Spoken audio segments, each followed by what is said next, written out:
There's something magical about starting with nothing special at all, just a plain glass candle holder. Quiet, overlooked, waiting. As the rice paper settles and the clay ribbon takes shape, you can almost feel the piece come alive. This isn't just about decorating glass. It's about slowing down, creating beauty with your hands, and turning ordinary moments into something meaningful. Hello, my crafty friends. I'm Donna from Mason Creations, etc. And welcome to my channel. If you're ready, let's make a mess. This is just the coolest candle holder. I've had this in my stash for a long time, but I believe I found it at Walmart. The first thing I'm going to do is clean the glass. I'm wiping it down with an alcohol wipe. This will remove any dirt or fingerprints that may be on it.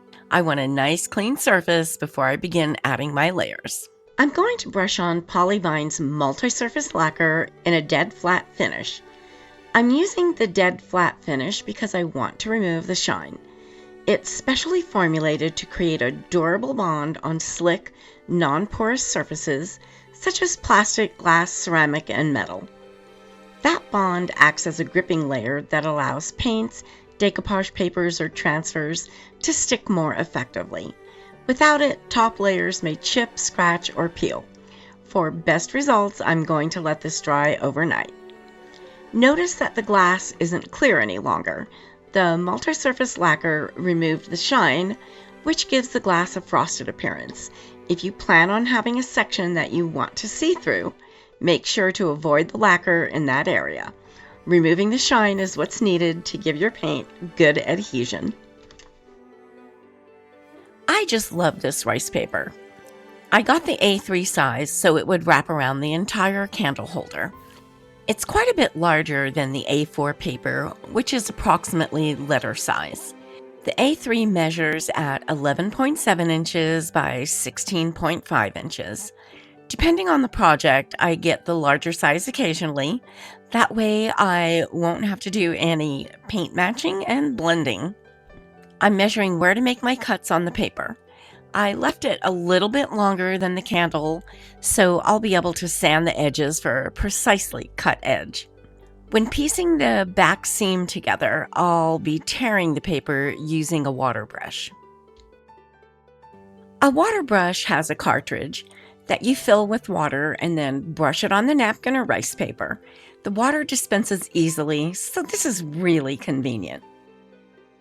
You always want to tear your rice paper or napkin instead of cutting it. A torn edge is much easier to blend than a sharp cut edge.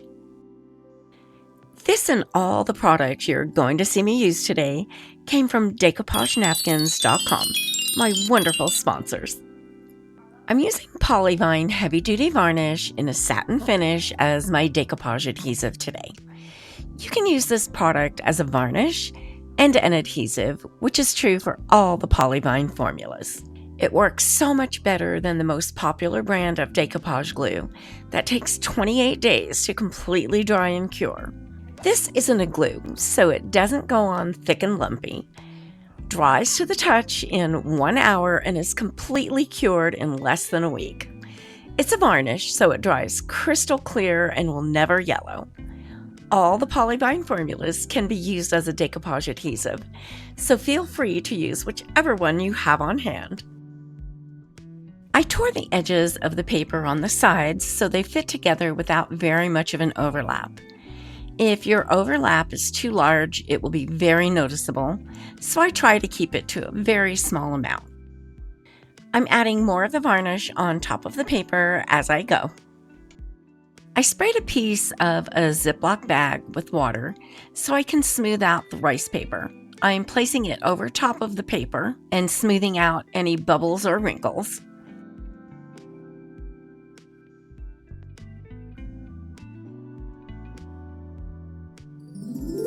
And I'll let this dry for several hours. I always make the rice paper or napkin a little bit longer than what I'm going to need, so that I can get a nice clean edge.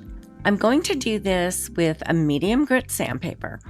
I'm running the sandpaper over the edge of my piece in a downward motion. Make sure you don't go upward, you'll risk lifting your rice paper or napkin.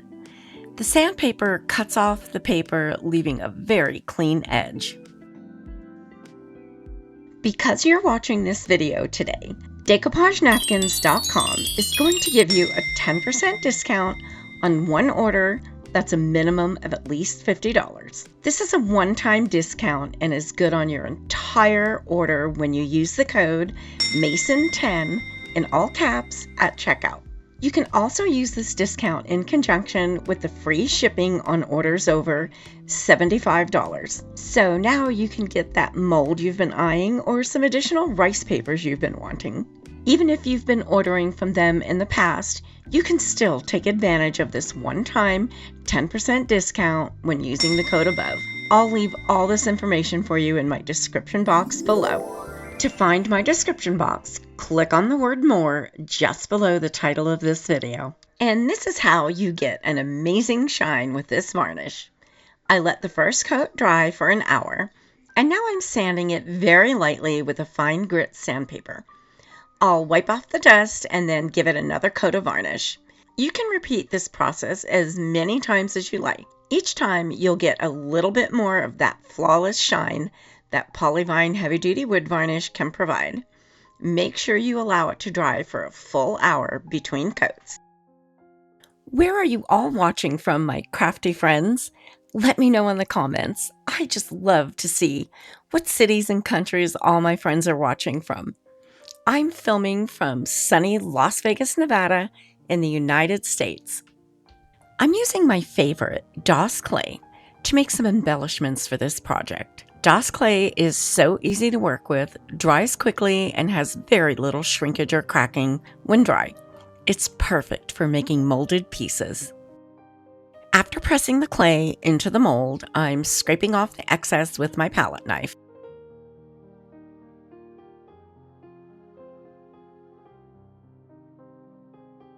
Now I'm smoothing the clay out with some water. Then I'll put them in the freezer for 20 minutes. Freezing the clay makes it rigid, so they just pop out of the mold easily. No fragile pieces will break off. I'm going to roll out some of the clay to make a ribbon that goes around the entire candle holder at the top. I'm rolling it on a plastic bag about 1/8 of an inch thick. When I'm done, it'll just peel off the bag easily.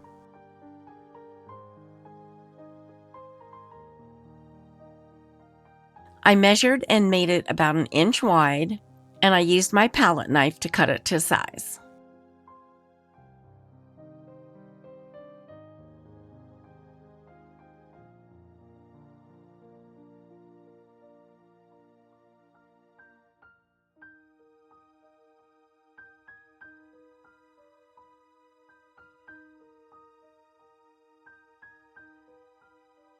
I'm using Aleene's tacky glue to attach the ribbon I just made out of clay to the top of the candle holder. I'm attaching the clay while it's still wet so it will conform to the shape of my piece as it dries.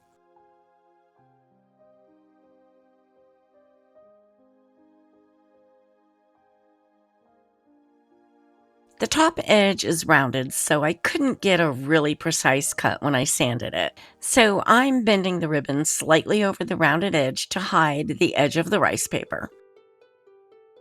I'm lightly pressing down all the edges of the clay to make sure they're making contact with the piece. DecoupageNapkins.com has such a great selection of napkins that you can purchase one at a time. They carry many other craft supplies such as rice paper, paint, clay, molds, and a great selection of Polyvine products. Over 9,000 products and growing. They are wonderful to work with and will send your order out fast. You'll receive free shipping on orders over $75 and special bonus points for orders over $100. Subscribe to their newsletter by entering your email address, and you'll receive 10% off your next order. This discount is separate from the Mason 10 discount and may be used on a separate order. They are truly your one-stop shop for craft supplies. Make sure you check them out. I'll be leaving links for all the products I use in my description box below, as well as more information on the previously mentioned promotions. Please note that any of these promotions are subject to future changes. Now it's time to go get that pretty bow out of the freezer.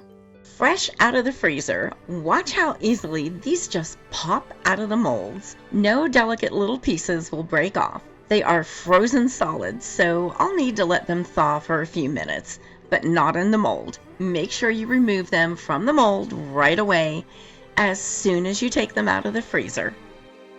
I'm going to put the bow right on top of that seam to hide it. I'm scrunching up the two ends so the end result will look like they've been tied together. I made scrunch lines in the clay, which didn't end up mattering at all because the bow covered them up. I laid the candle on its side so the bow wouldn't slide off. I also elevated it on my cup cradle with the ribbon not touching anything. So I'm going to let this dry overnight. I'm painting the ribbon and bow with a very light lavender as my base color. I'll be adding other layers of color as well.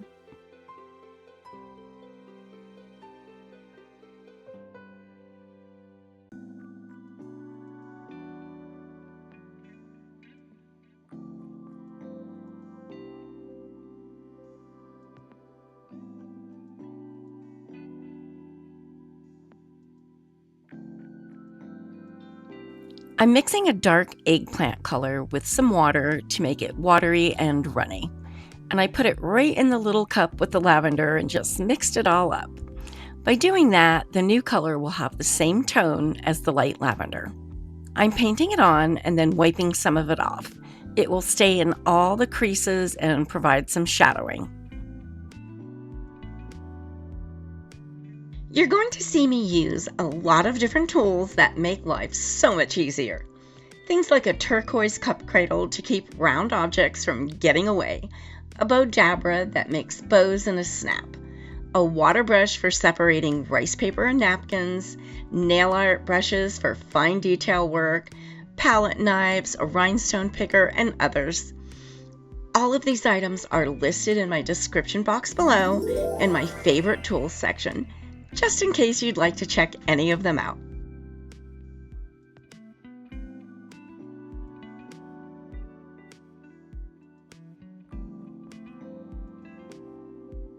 I made sure to put the dark purple in the crease between the ribbon and the glass.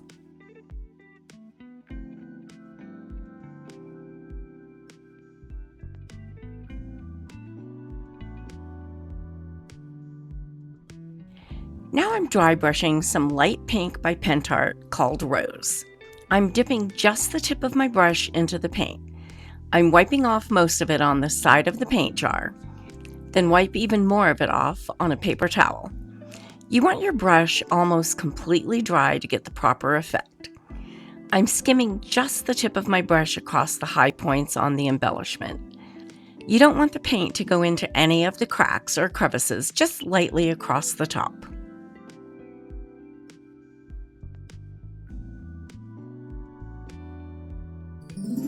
And then I let this dry for about 30 minutes. I'm giving the ribbon and bow a coat of varnish. I'm going to be doing some antiquing shortly, and you need a shiny surface for the antiquing to work properly. The flowers in this paper have a vintage tone to their color, so the antiquing will help make the ribbon and bow match the tone in the paper. I'm actually putting some of the varnish on the paper around the ribbon and the bow too. I'll be putting antique there as well, and we'll need to wipe it off. And then I'll let that dry for about an hour.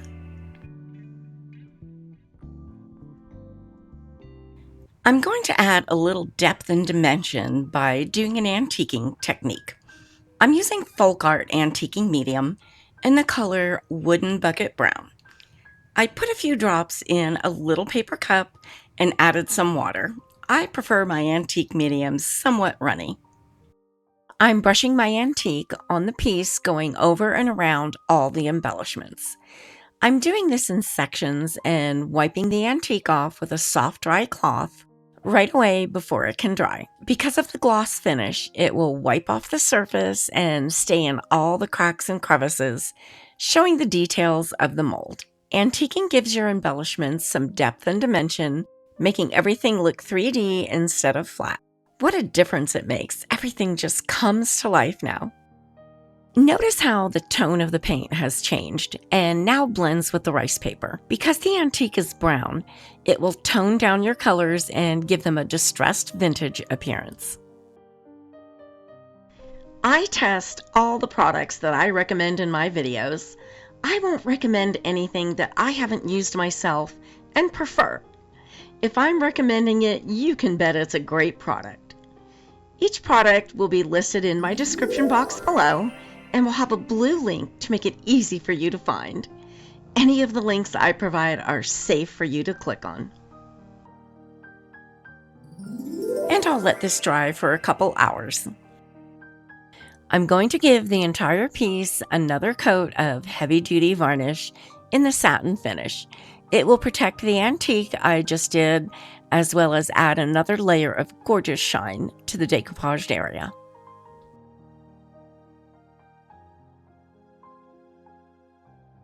If you've been using Polybind products, you're going to notice that they've changed all the labels and some of the product names. So when ordering, don't think that you've been given an incorrect product. The heavy-duty wood varnish is now heavy-duty varnish, and the heavy-duty extreme varnish is now exterior extreme varnish. I hope you love and enjoy these products as much as I do.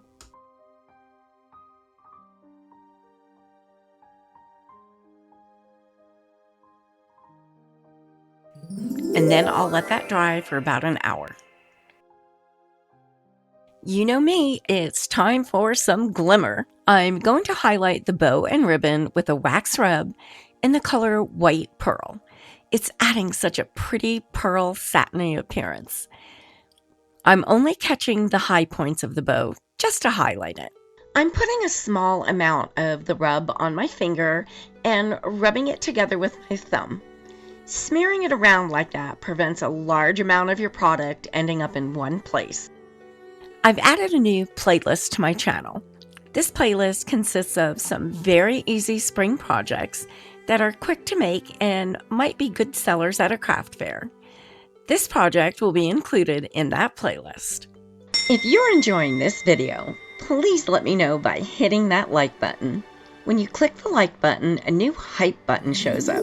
If you click that, you'll be able to send points to my channel. YouTube will then send this video out to more viewers. This is great for my channel. I appreciate you for doing that. You won't want to miss any of the new projects coming up, so don't forget to subscribe. I'm going around the top edge on the glass with Sizzix luster wax in silver. I also layered a tiny bit of it on the very edges of the ribbon and bow, because once I get started with the wax rubs, I just cannot stop. And oh, that looks pretty.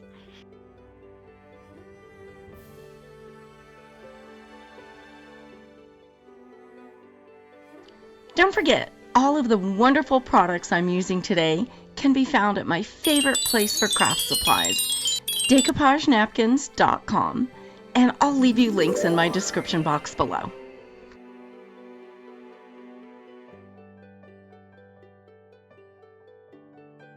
I've added a link to my new playlist of easy spring projects. Click the picture on the right to be taken directly to that playlist. I'm so happy you were here with me today, and thanks so much for watching. I can't wait to see you all next week. I'm working on a new project with you in mind. You can subscribe by clicking my picture in the top right corner.